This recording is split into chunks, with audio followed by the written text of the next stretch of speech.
Well, we're standing here at the back of 47 to 51 William Street, which in their time were some of the finest properties in Lurgan. They were built in around 1890 by John Long, who owned a plumbing and gas engineering business at 45 William Street. Interestingly enough, the houses were designed by Young and Mackenzie, who were the preeminent architectural firm of the time, based in Belfast. Very famous for their work on churches, particularly Presbyterian churches. They also designed the Lurgan Town Hall. So that perhaps explains why these buildings were so fine, that a firm of such reputation worked on them.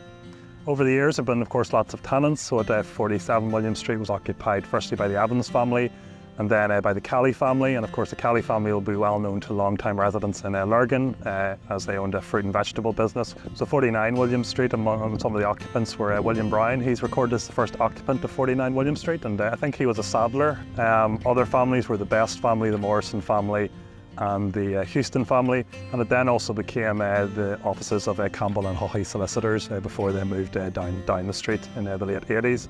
And 51 William Street, the first recorded occupant was William Eccles, who, interestingly enough, was the founder member of the Lurgan Gymnasium Club. Other occupants include William Emerson, who was an insurance agent, Alfred Stokes, who's recorded as a teeth specialist, which must have been the old term for a dentist, and the Ripley family. And the Ripley family were here for many years. And then later it became the premises of various insurance agents, including Alan Brown and Michael Purdy. Over the last number of years, unfortunately, the row has suffered from vacancy and dereliction. And with dereliction comes all sorts of problems when buildings aren't being maintained.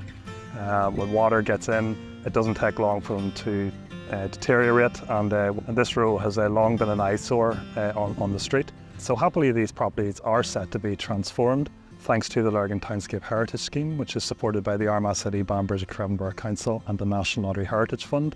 The scheme is set to provide funding to help bring these buildings back into use, alongside the new property owner Darren McKinley, who is also putting in his own resources. Darren has just started work here in August 2024, and at the end of this project, these once beautiful houses will be restored to become a part of the day-to-day life again of William Street. So originally these were townhouses, but most recently they were being used as office accommodation. So I've got planning permission for 7 apartments, 4 of which are long-term rental and 3 are Airbnb. And phase 2 will be an additional 2 apartments and a retail unit on the ground floor. So we're trying to cater for accommodation, both short and long stay accommodation. This shows what our intended outside vision is to be. What you can see is this a very similar, if not exactly similar, front to the property with a lime plaster finish, sliding sash windows. That's your alleyway, as we discussed, and then this is the back, which is similar in many ways with the same outshots. Use the Bangor blue slates, but there's a bit more modernisation just to create a bit of space and headroom with these dormer windows. Truthfully, the logic of buying the site, I suppose my own house that I live in was a refurbishment of a heritage building, and we enjoyed that work. And since bringing it back to life, many people comment that what a job we've done. The second reason is that I think Lurgan could be an attractive location longer term, and it's beside a train station with good amenities around it, so that ticked a lot of boxes. And obviously there was the added incentive of council and heritage support to bridge the gap of funding. So that's the logic behind why I took it on. Yeah, so in terms of trying to save material, again, our focus is it's conservation and trying to retain as much as we can, even though there's not that much we can save in this building. But the likes of that, some of the fireplaces will hopefully be able to be saved. Obviously, we're retaining the old red brick that was used, and we're, by way of conservation, anything that we're building again is built in with lime mortar.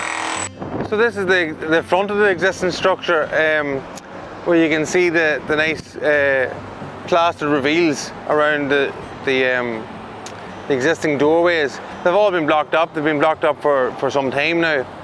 but that's as much a security reason. You can see the Bangor blue slates.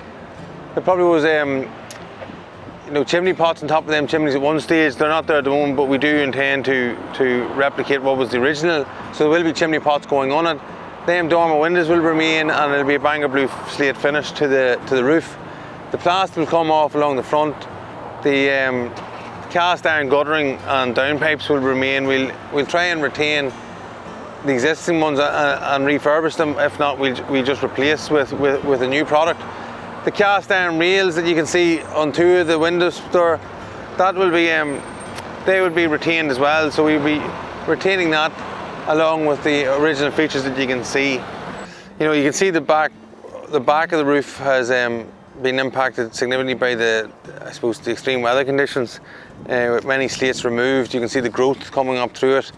So our initial focus is to strip anything that can be stripped off, such as the plaster, and the roof will be stripped. All the timbers will be replaced, and then we'll be able to address the chimneys and then put a new roof structure on. You can see there one chimney has collapsed, which is sort of what you're dealing with at the moment, is trying to avoid unknown collapses.